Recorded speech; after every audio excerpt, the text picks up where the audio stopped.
Samariya w'imbabazi twatangiye kwakira abana mu 2017 gushika ubu tukaba tumaze kwakira abana 102.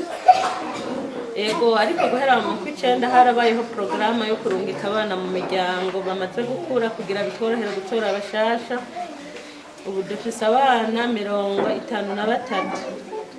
Ego mugabo muri 102 harimwo bamwe barerewe mu yindi miryango, hariho abagiye baza hano bagatora abana, hariho abana tuba dufise batagira cepfo ca ruguru, hakagira abana abavyeyi b'ikigongo bavuga bati uyu mwana no mujana kumurera kwageze mu myaka yo kuja mu miryango akaba adafise ahaja, tireka ndamujane mu muryango iwanje ndamurere. Abantu abagira neza hamwebwe mudutumbereye mukaza mutuzaniye ibiseke, urumva ko mukoze igikorwa ciza cyane cyo gufasha abana bagiye babura abavyeyi.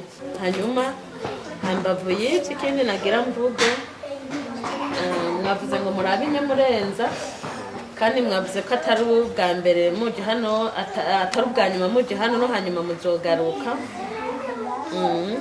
Shimye ko mutugendeye twaraye turose abana 2 b'Inyamurenzi wanyu mwikomine y'Iwanyu. Abana twakiriye bitoroshe, umuntu uze kakana gato kakandikene wabo. Murabona ko mwaje gushigikira igikorwa kidasanzwe. Aba bana n'ab'Inyamurenza ku mutumba w'Ubugira. Uyu mwana yabuze mama wiwe mwiyindwi ari wagwaje nyina, amubura ahetse akamugongo. Urabona ko bitoroshe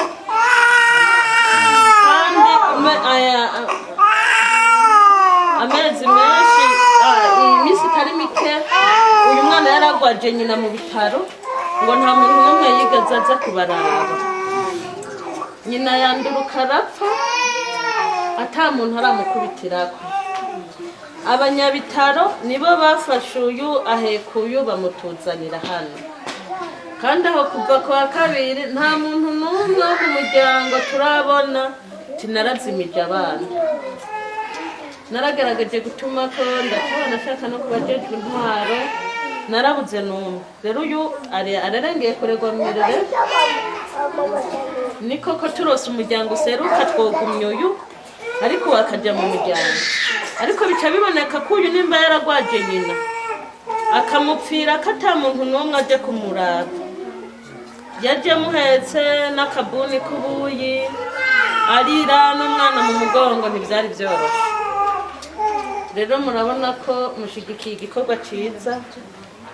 Uyu n'ubu ngira ntaraza amenye uko vyakagenze, twamugumije uko. Rero nta n'icyangombwa na kimwe nk'ubu turanamwandika mu gitabo nk'abandi kuko nta cyangombwa na kimwe dufise. Ubu nawe ntituramenya uko bizogenda, kandi murabona ko nk'uyu ari umwana bisaba umuntu ari bumufashe ku buryo agira umunezero wo mu mutima. Hari igihe nk'ubu no muri mwebwe wasanga harimo umugira neza yocavuga ati na cyane cyane nk'uw'Inyamurenzi, agacavuga ati umwana w'Inyamurenzi wacu reka ndabukunda ubuzima buri bubeho akure anezerewe nk'abandi bana. Numva ko yarabaye traumatize, arabona ibintu mu buzima bitozomuvamwo atarose umuntu basi amuremesha mu mutima.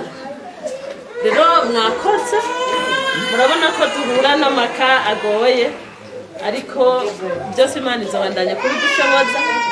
Muca mugira ko murabona ko mwashigikiye igikorwa cyo gushigikirwa nyene.